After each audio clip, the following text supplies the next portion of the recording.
আলোচনায় দেশজুড়ে সাবেক আইজিপি বেনজির আহমেদের অঢেল সম্পদ। এর মধ্যেই সাতক্ষীরায় এবার তার শ্যালকের বিরুদ্ধে ইটভাটা দখলের অভিযোগ উঠল। অভিযোগকারী আশরাফুজ্জামান হাবলুর দাবি, ক্রসফায়ারের ভয় আর নির্যাতন চালিয়ে ইটভাটা দখলে নেয় মির্জা আনোয়ার পারভেজ। ভয়ে এতদিন মুখ খুলতে সাহস পাননি তিনি, যদিও সব অভিযোগ অস্বীকার করেছেন পারভেজ। চোখে জল, মনে ভয়, আতঙ্ক। চলতে চলতে কিছুটা স্বাভাবিক হওয়ার চেষ্টা। জানতে চাই সাবেক পুলিশ প্রধান বেনজির আহমেদের স্বজনের হাতে কিভাবে নির্যাতিত তিনি। মুখ খুললেন সাতক্ষীরার দক্ষিণ আলিপুর গ্রামের আশরাফুজ্জামান হাবলু। পাশের গ্রাম বুলারাটিতে বেনজিরের শ্বশুর বাড়ি। হাবলুর অভিযোগ, ক্রসফায়ারের ভয় দেখিয়ে তার ইটভাটা দখল করেন বেনজিরের শ্যালক মির্জা আনোয়ার পারভেজ। এটা 2018 সালের ঘটনা। সাবেক আইজিপি বেনজির সাহেবের বড় শালক মির্জা আনোয়ার পারভেজ পুলিশ দিয়ে উঠাই নিয়ে আমাকে ক্রসফায়ারে দেওয়ার হুমকি দিছে। আমার উপরে শারীরিক নির্যাতন চালায় এবং থানায় আটকায় রেখে আমাকে ভাড়া আমার কাছ থেকে লিখে নিয়ে এসে তারা। আসসালামু আলাইকুম প্রিয় দর্শক, ফাইনালি চলে আসলাম আপডেট ও গুরুত্বপূর্ণ কিছু নিউজ নিয়ে আপনাদের মাঝে। প্রিয় দর্শক, অবশ্যই ভিডিওটি শেষ অবধি দেখবেন। দর্শক, আপনাদের কাছে ছোট্ট একটি অনুরোধ, দেশ এবং দেশের বাইরে হলে কমেন্ট বক্সে লিখে জানিয়ে দেবেন, আর চ্যানেলে নতুন হলে সাবস্ক্রাইব করে পাশে থাকা বেল বাটনটি অবশ্যই অল করে দেবেন, কারণ পরবর্তী আপডেট নিউজ সবার আগে পাওয়ার জন্য প্রিয় দর্শক আর অবশ্যই একটি লাইক দেবেন। আসসালামু আলাইকুম। খুবই মজার তথ্য বের হচ্ছে বেনজিরকে। সর্বশেষ যে খবরটি দেশ রূপান্তর দিয়েছে তাতে দেখা যাচ্ছে 4টি গাড়ি উধাও, স্পিড বোটটিরও খোঁজ নেই। আচ্ছা, মেঘনা সহ কয়েকটি নদীতে আছে মাছের ঘের। মানে কি নেই বেনজির সাহেবের, এটি হচ্ছে বড় কথা। পাহাড়, জঙ্গল, পর্বত যেখানেই যাবেন সেখানেই বেনজির আছেন। আর তার এই সেই ঠাট বাট, মানে বিশাল ব্যাপার ছিল বেনজির সাহেব যখন তার কন্যারা, স্ত্রীরা সবাই ব্র্যান্ডের সব গাড়ি, এখন সেই সব গাড়ির কোনো খোঁজ নেই। তো সেই রিপোর্টটি দেশ রূপান্তর প্রকাশ করেছে। পুলিশের সাবেক মহাপরিদর্শক বেনজির আহমেদ চাকচিক্যভাবে চলাফেরা করতে ভালোবাসতেন। আহারে ভালোবাসা, এরকম মানে হারাম টাকা থাকলে ওই রকম ফোটানি করা যায়। যেখানেই যেতেন নিয়ে যেতেন নামি দামি গাড়ি, এমনকি পরিবারের সদস্যরাও কম যান, তারাও চলাফেরা করতেন আভিজাত্যভাবে। কিন্তু বিশাল দুর্নীতির অভিযোগ ওঠায় তিনি নামি দামি জিনিসপত্র বিক্রি করেছেন বা সরিয়ে ফেলেছেন। এর মধ্যে রয়েছে একটি আলিশান বাড়ি ও 4টি গাড়ি। আইজিপির পদ থেকে অবসর নেওয়ার পর তার গুলশানের বাসায় বেশ কয়েকটি দামি গাড়ি ছিল, কিন্তু এপ্রিল মাসের শেষ দিকে গাড়িগুলোর বাসার গ্যারেজ থেকে উধাও হয়ে গেছে। এসব গাড়ির মূল্য প্রায় 5 কোটি টাকা বলে জানা গেছে। ওই গাড়ি সহ সবকটি যানবাহন কোথায় আছে তার সন্ধান করছে দুর্নীতি দমন কমিশন ও গোয়েন্দা সংস্থাগুলো। আসলে কি সন্ধান করা হচ্ছে, এটা একটা প্রশ্ন। এদিকে মেঘনা সহ দেশের বিভিন্ন এলাকায় বেনজির আহমেদ ও তার পরিবারের বেশ কিছু বিস্তৃত জলাশয় রয়েছে বলে তথ্য বেরিয়ে আসছে। এর কিছু অংশ স্বাভাবিক প্রক্রিয়ায় ক্রয় করা হলেও সিংহভাগই জোর জবরদস্তি করে নেওয়ার অভিযোগ উঠেছে। ভুক্তভোগীরা এতদিন এই ব্যাপারে মুখ না খুললেও বেনজিরের বিরুদ্ধে দুর্যোগ ব্যবস্থা নেওয়ার খবর প্রকাশের পর তারা মুখ খুলছেন। অনেকে এই ব্যাপারে সংশ্লিষ্ট এলাকার দুর্নীতি দমন কমিশন কার্যালয়ে লিখিত অভিযোগ করার উদ্যোগ নিয়েছেন, আবার কেউ কেউ থানা বা আদালতে গিয়ে সরাসরি মামলা করার সিদ্ধান্ত নিয়েছেন। জানা গেছে স্ত্রী জিশান মির্জা, ছোট মেয়ে তাহসিন রাইসা বিনতে বেনজির, বড় মেয়ে ফারহিন রিশতা বিনতে বেনজির সহ সবাই আলাদা আলাদা ব্র্যান্ডের এক বা একাধিক বিলাসবহুল গাড়ি ব্যবহার করতেন। গুলশান 1-এর লেকপাড়ের যে বাড়িতে পরিবার নিয়ে থাকতেন, এসব গাড়ি এতদিন সেখানকার গ্যারেজে থাকলেও এখন একটিরও কোনো খবর নেই। কে বা কারা কবে কোথায় এসব গাড়ি সরিয়েছেন তাও কেউ জানতে পারেনি। এ ব্যাপারে বাড়ির কেয়ারটেকারের বক্তব্য এলোমেলো। তবে বাড়ির সিকিউরিটি গার্ড রকিবের সঙ্গে কথা বলে জানা গেছে, এসব গাড়ি গ্যারেজ থেকে সরিয়ে নেওয়ার সময় চালক ছাড়া বেনজির পরিবারের কেউ গাড়িতে ছিলেন না। সবশেষ যে গাড়িটি গ্যারেজে ছিল তা পুলিশের লোকজন এসে নিয়ে গেছে। সিকিউরিটি গার্ড রাকিব সহ অন্যরা কেউ বেনজির পরিবারের ব্যবহৃত গাড়ির ব্র্যান্ড, মডেল বা রেজিস্ট্রেশন নাম্বার কিছুই জানতে পারেননি। বেনজির আহমেদের ঘনিষ্ঠজনদের একাধিক সূত্র বলছে, শুধু ঢাকাতেই নয়, গোপালগঞ্জ সহ দেশের যেসব জেলায় তার রিসোর্ট, বাগান বাড়ি ও মাছের ঘের সহ বিভিন্ন সম্পত্তি রয়েছে, এর প্রায় সবখানে এক বা একাধিক গাড়ি ছিল, যা সেখানে তিনি ও তার পরিবার বেড়াতে এলে ব্যবহার করতেন। এছাড়া অতিথিরাও এসব গাড়িতে চড়তেন। অনেকের ধারণা পেন্ডোরার বাক্স থেকে বেনজিরের দুর্নীতির খবর একের পর এক বেরিয়ে আসতে শুরুর পরেই তিনি সতর্ক হয়ে যান। তাই আগেভাগেই তিনি এসব গাড়ি ছড়িয়ে ফেলেছেন বা অন্য কারো কাছে বিক্রি করে দিয়েছেন।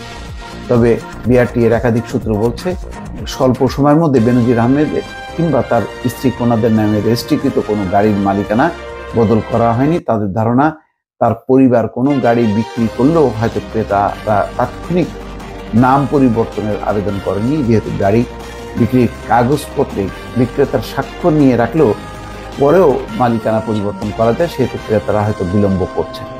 যাই হোক, এই সমস্ত নানান মজাদার কাহিনী এগুলি বেরোচ্ছে। শুধু গাড়ি নয়, সমুদ্র, নদী ও বিস্তৃত জলাশয়ে ঘুরে বেড়ানোর জন্য অত্যাধুনিক স্পিড বোর্ডও রয়েছে বলে জানা গেছে। এই সমস্ত বিষয়গুলি হয়তো সামনে আসবে, তখন হয়তো আমরা জানতে পারবো।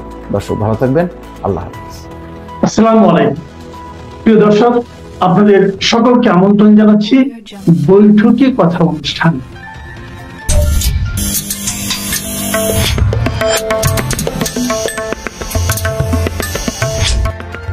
বৈঠকি কথায় আজ আমাদের অতিথি centre for governance study CGS এর চেয়ারম্যান ডক্টর মঞ্জুর আহমেদ চৌধুরী। ডক্টর মঞ্জুর আহমেদ চৌধুরী, আমাদের অনুষ্ঠানে আপনাকে স্বাগত জানাচ্ছি। আমরা বরাবরের মতোই নানা রকম প্রাসঙ্গিক সাম্প্রতিক বিভিন্ন বিষয় নিয়ে আলোচনা করি এই অনুষ্ঠানে। আর গত কয়েকদিন ধরে এসে অনেক কিছুই ঘটছে, কিন্তু সব ঘটনাকে ছাপিয়ে কিন্তু মানুষের মনে যে প্রশ্নটার কোনো উত্তর নেই, তারা বুঝতেই পারছে না যে বেনজির আহমেদ এখন কোথায়। বেনজির আহমেদ কি বাংলাদেশে? বেনজির আহমেদ কি বিদেশে? যদি বাংলাদেশে হয় তাহলে বাংলাদেশে কোথায়?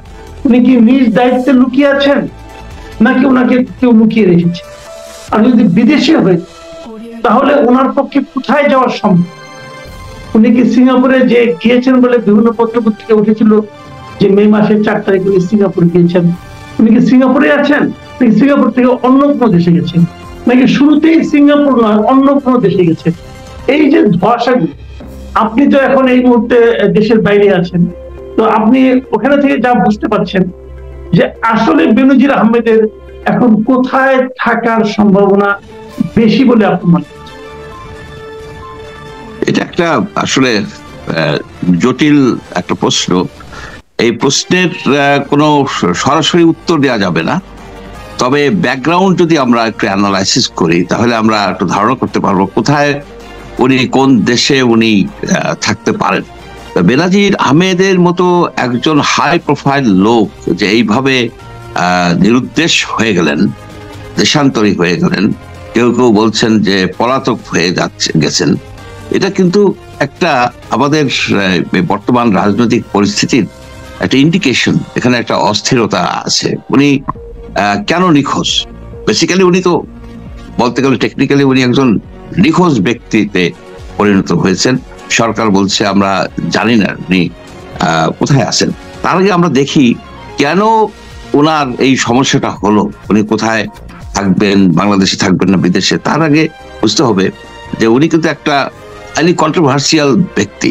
উনি গত প্রায় 12 বছর ধরে 2010 সন থেকে 2022 সন পর্যন্ত যখন উনি আইজিপি হিসেবে রিটায়ার করেন, এই 12 বছরে কিন্তু উনি পুলিশের অত্যন্ত গুরুত্বপূর্ণ পজিশনে ছিলেন। এবং উনার কার্যকালের সময়, বিশেষ করে উনি যখন র্যাবের প্রধান ছিলেন, এই দেশে বেশ কিছু গুম হয়েছে, আপনার ক্রস ফায়ার হয়েছে, এবং সেই সময়ের বিষয়ে ওনাকে অনেকেই অভিযোগ, উনি এই সব বিষয়ে কিন্তু অভিযুক্ত হয়েছেন, সোশ্যাল মিডিয়াতে হয়েছেন, গণমাধ্যমে হয়েছেন, দেশে বিদেশে হয়েছেন। সেই পরিপ্রেক্ষিতে কিন্তু 2021 সনের 10 ডিসেম্বর আমেরিকার যুক্তরাষ্ট্র ওনাকে একটা স্যাংশন বা নিষেধাজ্ঞা দেয়। যে নিষেধাজ্ঞাটা একটা ছিল ট্রেজারি ডিপার্টমেন্ট থেকে, গ্লোবাল ম্যাগনেটস্কি নিষেধাজ্ঞা, যাতে উনি আমেরিকায় প্রবেশ করতে পারবেন না, এবং আমেরিকায় যদি আমেরিকা যুক্তরাষ্ট্রে কিংবা আমেরিকান যুক্তরাষ্ট্রের জুরিসডিকশনে যেসব প্রতিষ্ঠান আছে সেখানে ওনার যদি কোনো সম্পদ থাকে তা ব্লক করা হবে। আরেকটা হয়েছে, ওই একই সাথে ওনাকে স্টেট ডিপার্টমেন্ট থেকে যে আপনার ক্লেপ্টোক্রেসি অ্যান্ড হিউম্যান রাইটস এর যে একটা ধারা আছে 7031C, ওই ধারায় ওনাকে স্যাংশন দেওয়া হয়েছে। অর্থাৎ উনি আমেরিকার যুক্তরাষ্ট্রে উনি কিংবা ওনার কোনো ফ্যামিলি মেম্বার থাকতে পারবেন না বা ঢুকতেও পারবেন না, এই কিন্তু ব্যাকগ্রাউন্ড। এখন এই ব্যক্তি আপনার ম্যাগনেটস্কি স্যাংশন প্রাপ্ত ব্যক্তি কিন্তু সহজে কোথাও ভিসা পেতে পারেন না, স্পেশালি ইউরোপে, আপনার যুক্তরাজ্যে, ইউরোপিয়ান ইউনিয়নে, অস্ট্রেলিয়াতে, কানাডাতে, সেখানে ম্যাগনেটস্কি ল এর সমতুল্য ল কিন্তু ইমপ্লিমেন্ট করা হয়েছে। উনি সেখানে ভিসা পাবেন না। আরেকটা কথা, ভিসা পাওয়াটাই তো মেইন কথা। সেখানে উনি যদি নিরাপদে থাকতে চান তাহলে তো ওরা সেখানে স্থায়ীভাবে থাকারও একটা ব্যবস্থা করতে হবে। কারণ কি, যে এই জিনিসটা আসে কেন, যে উনি যেসব অপরাধে উনি অভিযুক্ত, গণহত্যা, নরহত্যা, গুম, এসবে যদি ওনাকে বাংলাদেশে কোনো সময় ট্রায়ালের সম্মুখীন হতে হয় তাহলে কিন্তু ওনার সর্বোচ্চ শাস্তি হয়ে যেতে পারে, এ ধরনের একটা সম্ভাবনা আছে। সেই পরিপ্রেক্ষিতে বেনজির আহমেদ কোথায় যেতে পারেন? ওনার যাওয়ার এমন কিছু রাষ্ট্র আছে যেখানে এই আমেরিকার বা ওয়েস্টার্ন কান্ট্রিতে নিষেধাজ্ঞা কোনো কার্যকারিতা নাই, যেমন রাশিয়াতে নাই, চায়নায় নাই, নর্থ কোরিয়াতে নাই, মলডোভা বলেন বা এই ধরনের কিছু রাষ্ট্র আছে, সেখানে উনি কিন্তু চলে যেতে পারেন যদি উনি যান, সেখানে উনি কিন্তু বাকি জীবন নিরাপদে থাকতে পারেন। আরেকটা বিষয় আছে, যে সিঙ্গাপুরে যদি উনি থাকতে চান অথবা যদি দুবাইয়ে থাকতে চান, এটা ওনার জন্য খুব একটা আরামপ্রদ হবে না। আরামের থেকেও বড় কথা, যেসব অভিযোগে উনি অভিযুক্ত, সেই সব অভিযোগ থেকে ওনাকে তো নিরাপদ থাকতে হবে। আরাম তো পরের কথা, আসল কথাই হচ্ছে যে ওনার তো মানে ট্রায়ালের সম্মুখীন হয়ে যাবেন তো উনি, আজ হোক আর কাল হোক, এই বাংলাদেশে। সেখানে এমন দেশে ওনার থাকতে হবে যেখানে থেকে ওনাকে জন্য এক্সট্রাডিট করে কেউ না আনতে পারে। এটাই ওনার কনসিডারেশনে থাকা উচিত বা হয়তো আছে। সেই হিসাবে রাশিয়ান ব্লকের কান্ট্রি কিংবা চায়না, এটা ওনার জন্য নিরাপদ বলে প্রতীয়মান হয়। আর একটা জায়গা আছে নিরাপদ, সেটা কিন্তু খুব অবাক লাগতে পারে, সেটা হচ্ছে যে আমেরিকার যুক্তরাষ্ট্র ওনাকে ম্যাগনেটস্কি স্যাংশন ট্রেজারি ডিপার্টমেন্টের এবং স্টেট ডিপার্টমেন্টের স্যাংশন দিয়েছে, কিন্তু ওই স্যাংশনে কিছু সেভিং ক্লজ আছে, অর্থাৎ তাদের ন্যাশনাল ইন্টারেস্টে তারা কিন্তু ইচ্ছা করলে ওনাকে এই এক্সেমশন দিতে পারে এবং অনেক সময় দিচ্ছে। এখন এক্সেমশন দিবে কি কারণে দিবে? কারণ সবাই জানে যে এই যে বাংলাদেশে যত গুম হয়েছে, খুন হয়েছে, ক্রস ফায়ার হয়েছে, এগুলো ওনার নখদর্পণে, উনি জানেন সেগুলি। অভিযোগ আছে যে উনি এইসব ঘটিয়েছেন। সুতরাং উনি যদি আমেরিকা যুক্তরাষ্ট্রে যে এইসব অভিযোগগুলির সম্বন্ধে বিস্তারিত বলেন, plea bargain under federal witness protection প্রোগ্রামে, তখন তারা তাকে প্রোটেক্ট করবে। ইউএস মার্শালরা এইসব লোকজনকে আপনার প্রোটেক্ট করে, এবং যারা এই প্লি বার্গেন করে দেখা যায় যে 95%ই হচ্ছে ইন্টারন্যাশনাল ক্রিমিনালস বা লোকাল ক্রিমিনালস। সুতরাং ওনার এখানে কিন্তু একটা অপশন আছে।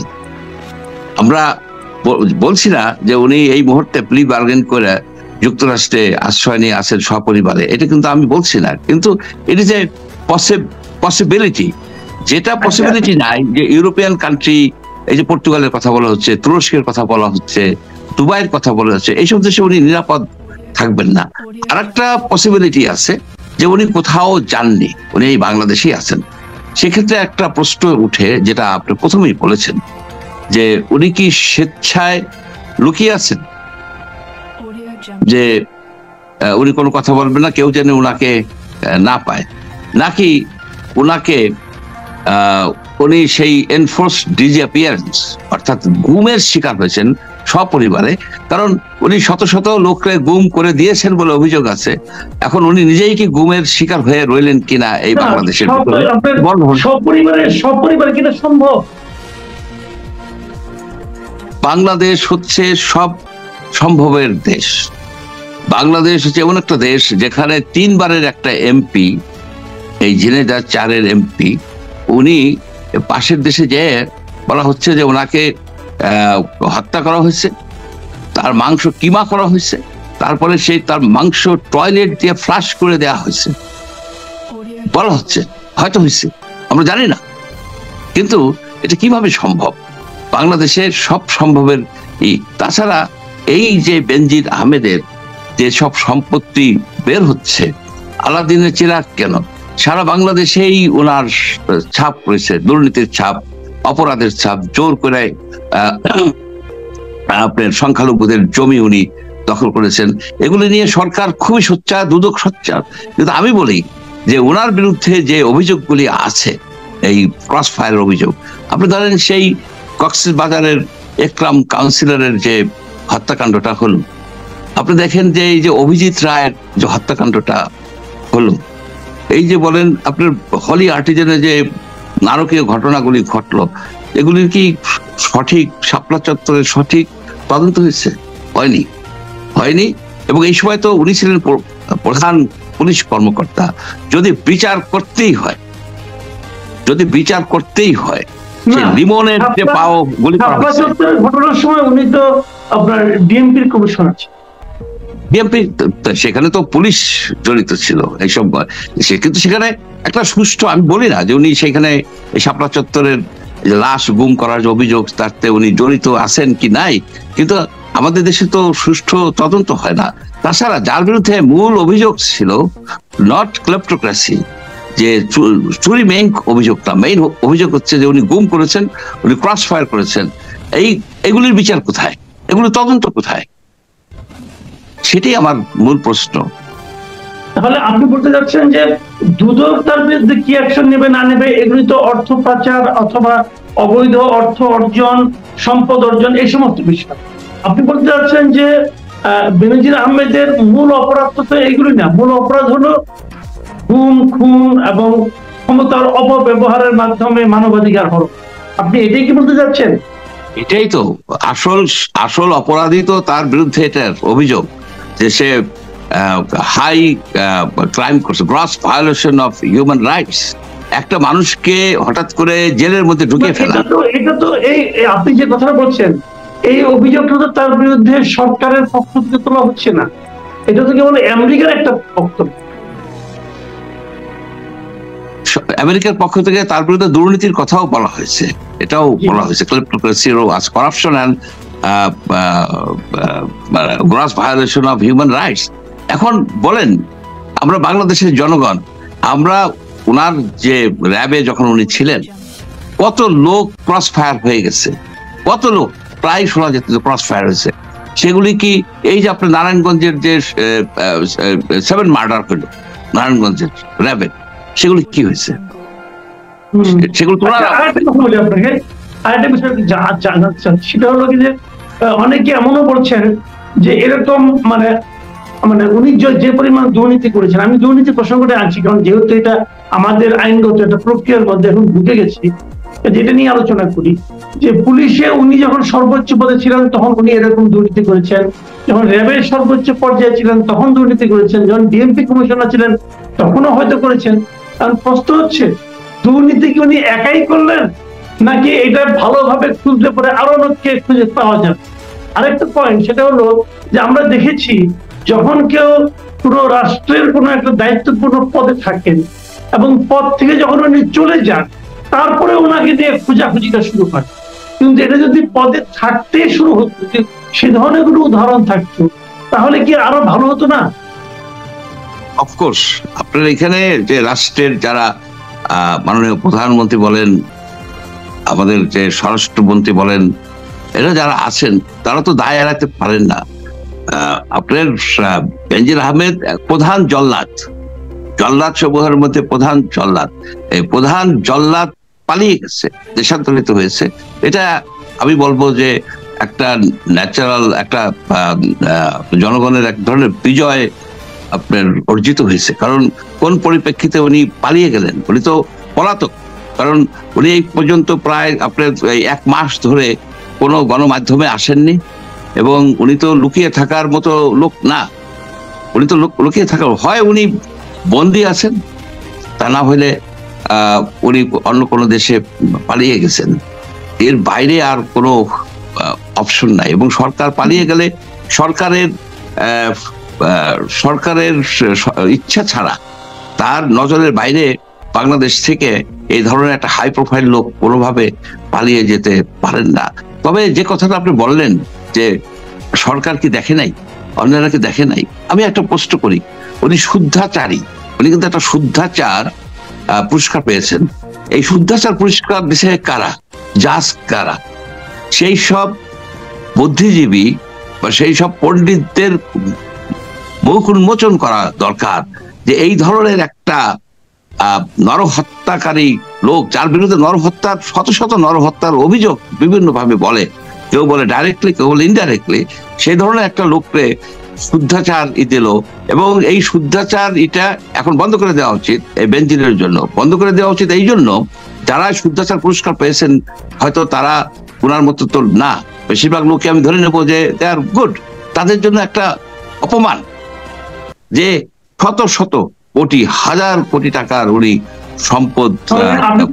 যে বেনজিরের কারণে শুদ্ধাচার যে পুরস্কারটা, সেই শুদ্ধাচার পুরস্কারটা পর্যন্ত কলুষিত হয়ে যাচ্ছে। হ্যাঁ, অফকোর্স হয়ে গেছে। বেনাজিরের মতো একটা লোক যদি রাষ্ট্রীয় ভাবে শুদ্ধাচারী, সে একজন শুদ্ধাচারী বলে গণ্য হয়, তাহলে এইসব পুরস্কারের কি ভ্যালু আছে? উনি 5 বার বাংলাদেশ পুলিশ মেডাল পেয়েছিলেন, 5 বার। এই পুলিশ মেডাল ওনাকে কারা দিছে?